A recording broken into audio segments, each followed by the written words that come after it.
Hey, what's up, guys? It's your boy M.C.O.D. back again with, well, the best. After I calmed down from the worst, which, quite frankly, that really was the worst, I have to go through the fire and flames, pun not intended, and essentially do the best songs. The songs that make me happy. So, let's just get the show on the road, shall we? Now, are we muted? No, we're not. Muted. Hey, Sandra. You just missed my last stream. Essentially, it was the worst songs. You can check out the video later. I'm warning you now. Right now, it's my best. You might hear some cursing, which is kind of normal. But essentially, all these songs make me happy. There might be some controversial opinions, like why is this song on there? But overall, these are my favorites. And if you have any questions, since you're the only viewer here, feel free to ask. Now, for my number 10, this is going to be very complicated to explain to everyone who will be watching this later. But guilty pleasure time. I love party music. I used to love LMFAO. I used to love Call Me Maybe. I still am a Nicki Minaj fan, and Jason Derulo is great. Essentially what I'm trying to say.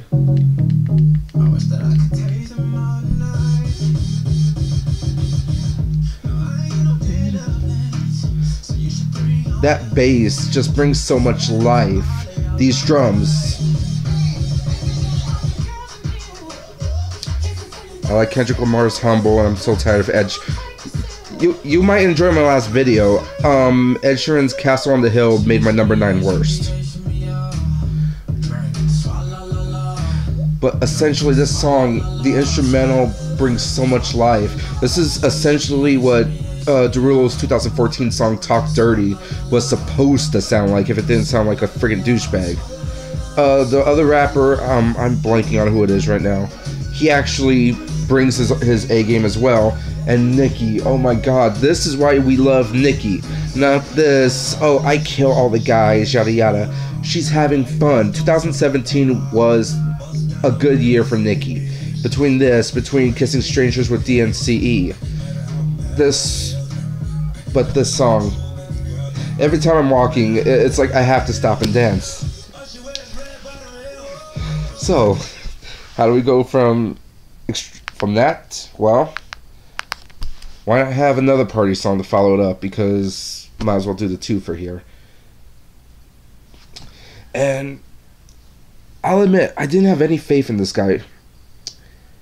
I mean, one of his former buddies essentially did a good song, but it sounded like Ed Sheeran. His other buddy did a boring Prince knockoff. And then this came out.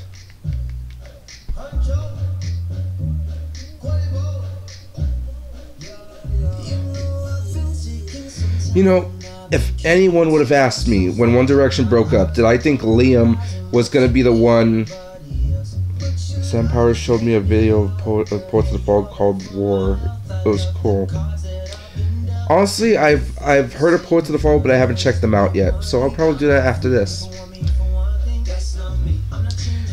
But if anyone would have asked me before the breakup, I honestly thought Liam was going to flop. I'm going to be honest. Everyone was still on the Harry Styles train. I was personally on the Now train. And everyone's forgotten about Zayn. In fact, that song Zayn had earlier this year, I Don't Want to Live Forever, was just... But the song actually has life, like Derulo's. The only edge I put over it is not only the instrumental, which is basically, hopefully this is the right word, minimalistic, but it's like, I don't know. Liam is the one I could believe actually going to parties and pulling the girls. You have rappers who are egotistical, but for no reason. I mean, they're butt-ass ugly. I'm just gonna be blunt. I mean, if I had to believe Lil Wayne was a ladies' man, I could disbelieve anything. But this guy is a legit pop star who still has his teeny bopper looks. It's like he has the charisma to back up his egotism. And then, of course, Quavo. Quavo was all over 2017. Overall, a fun song. Where are we? Number 8. Anyway, why am I looking at the list? I had YouTube. Now, I am not the biggest country fan. By any means. But this year had a good portion of good country music. You had The Fighter from Keith Urban, or Jay-Z. I still can't figure out him or Beyonce. You know what? Jay-Z's Jay-Z. I've kind of stopped listening to him. But anyways, what was I saying? Anyway, oh yeah, country.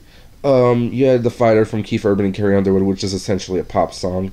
You have What Ifs, which again is essentially a pop song. But you don't have any pure country. Until now.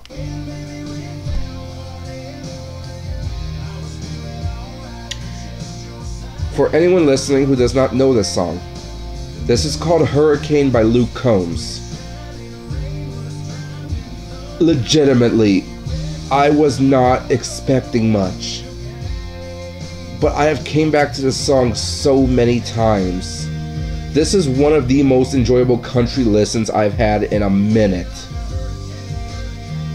It's like you could hear the passion in his voice, you could hear the instrumentals, it's hard to find pure country. I can agree, everything's either country pop, country rap, or country rock. And not even country rock, it's more like fake Florida Georgia Line or whatever. But this song, just to me, is one of the best examples of what country can pull out.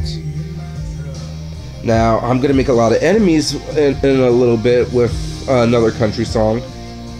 But honest to God, I'm just going to say it. This is full blown. It's on my Spotify playlist.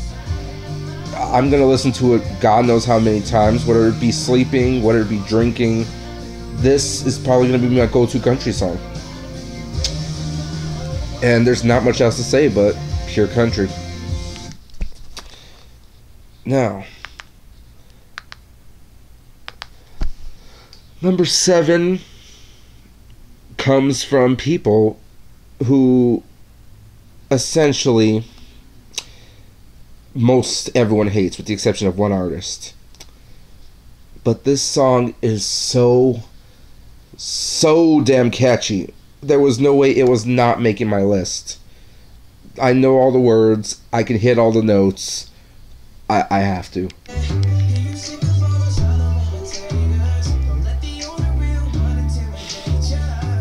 It's... I know all these are party songs, but this is one of the ones that tops it. Bieber actually sounds interesting for once. And this comes from a Bieber fan who hated Love Yourself last year. Hello, Quavo. And all the verses, just, I don't know. That's what, for me, what makes a good song, is you have to have the energy you're gonna go for. If you're gonna make a rap song, have the energy of a rap song. If you're gonna do country, have the energy of a country song. It's everyone trying to cross genres, trying to be edgy, trying to do this and that. It fails. DJ Khaled at least succeeded with this song. And with lines like this, because when we pull up all angles, it's in hell. Like I said earlier, I couldn't believe Lil Wayne was a ladies' man, but here he's just a straight out dick. And you know what? I could believe that. And for once, Lil Wayne sounds, I don't want to say for once he sounds sober, but for once he sounds like the Lil Wayne we all knew back in the late 2000s, early 2010s. And Chance the Rapper, there's nothing I could say now that everyone else hasn't said. He's already won his Grammy. He's probably going to be working on his second album. This was Chance's year. Have you heard Indestructible by Eminem? And that Khalid song is cool. Okay. Indestructible I have not heard, but that's only because I wasn't exactly a big fan of Walk on Water. Oh, excuse me. I know it's a little shocking because everyone's coming back on the Eminem train, but for me, Walk on Water was just kind of meh. And then Khalid, it depends on which song you're talking about. Both of them are good, but Location was close to making my top 10 this year.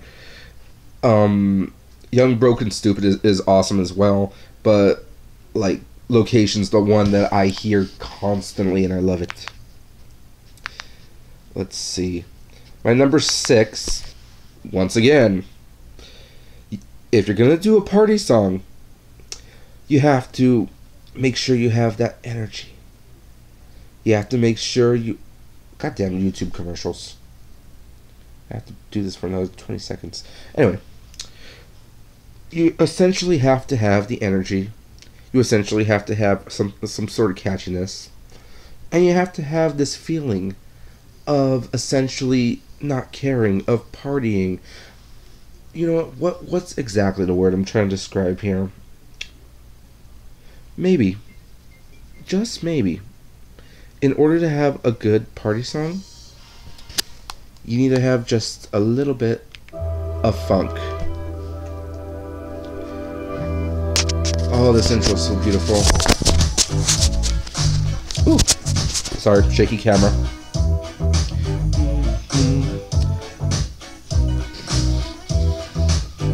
First off, Katy Perry looks sick in this, I'm not even gonna lie. But Calvin Harris, what did I think of Bodak Yellow? Meh.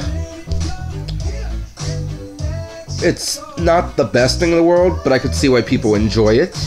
And it's not the worst thing in the world, but I see why people hate it. But Bodak Yellow for me is just meh.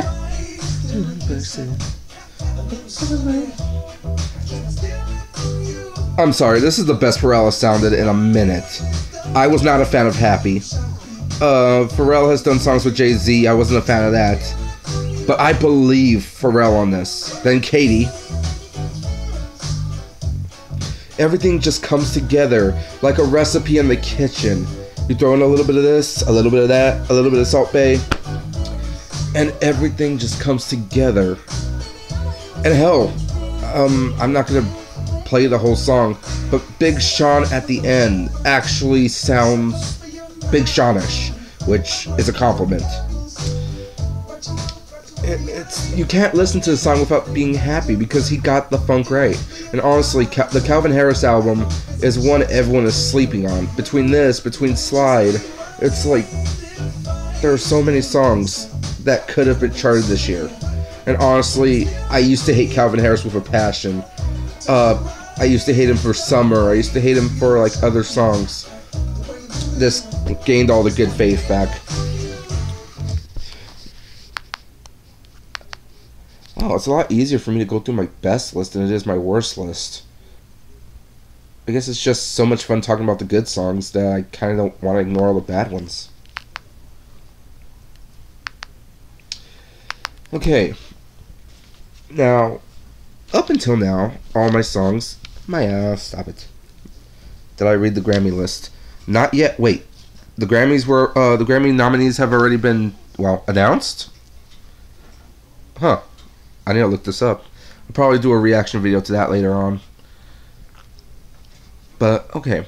For my number 5, if my puppy stops trying to attack me.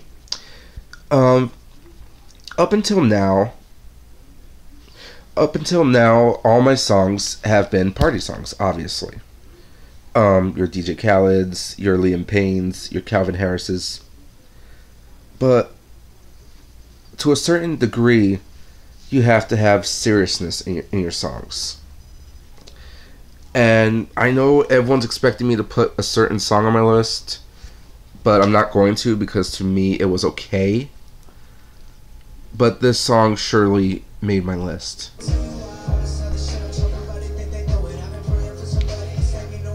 Logic killed it this year. This song did so much this year. Between the video, between the VMA performance, between Alicia Cara's vocals. Though I've been wasting my time. I don't know what happened.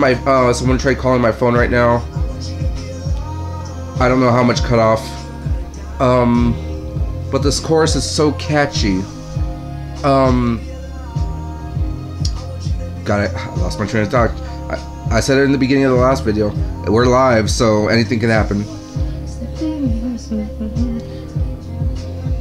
Yeah, catch. Essentially, that's the most I could say for right now without losing my mind. You have a catchy chorus. You have a beautiful instrumental. This is one of the best instrumentals of hip hop I've heard in a minute. Alicia Cara actually sounding. I don't have cable, so I can't watch the VMAs. To be fair, you're not really missing much. Worst case scenario, you YouTube performances. That's what I do anyway. Plus, I don't watch MTV in general. I kind of insert the usual, oh, MTV doesn't do music videos. But honestly, MTV doesn't even do their own crap anymore. All it is now is teen mama ridiculousness. There's no real world. There's barely any challenge. Essentially, MTV's just dead. Oh yeah, stop.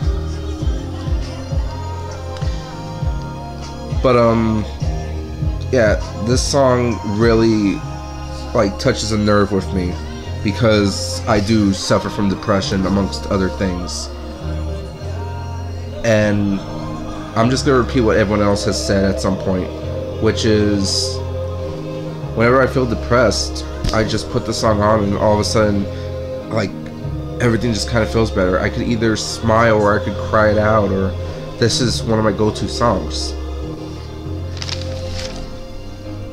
This may not be Logic's strongest album, but to me, for a good introduction, it did its job. Now, number 3 is going to come as a shock, because essentially I have depression too, plus PTSD. Trust me, so do I on certain extents. Oh, that is number 4. Okay, I am skipping numbers. Now, this is the one that I mentioned earlier. I was going to piss some people off. This is by no means a country song. This is by no means a good song. In fact, every person I know hates this song. But I can defend this song because I actually love it.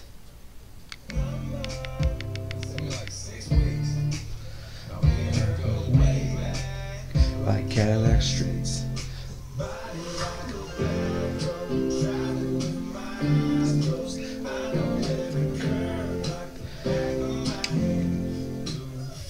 Derp! You've missed a good portion of the stream already. I'm barely on my number 4 of my best. If you want to catch up on my worst, that was the last video. It's all good, man.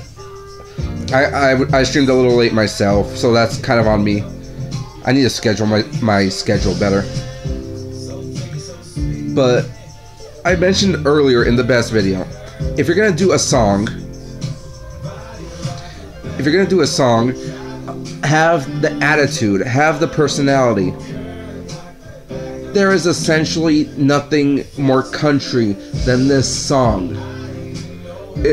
And the best part, at least for me, is he's actually describing this woman in a romantic way, saying, you know what, it took me God knows how long to actually hit her up, but once I actually did, I never regretted it. I could actually tell you every little flaw about her because I've been there. It's like, I know her. It sounds dumb. Everyone sees this as cheesy bro country. Everyone sees this as like a douchebag. Especially, hell, everyone sees this with cheesy lines like going as slow as fast as I can. Thank you. But it's like, to me, there is no greater country than goofy country. You can have, like, some of the greatest songs was like Beer for My Horses, was How Do You Like Me Now from Toby Keith. It's, if you can't take yourself too seriously. And this song knows that. Now, for my number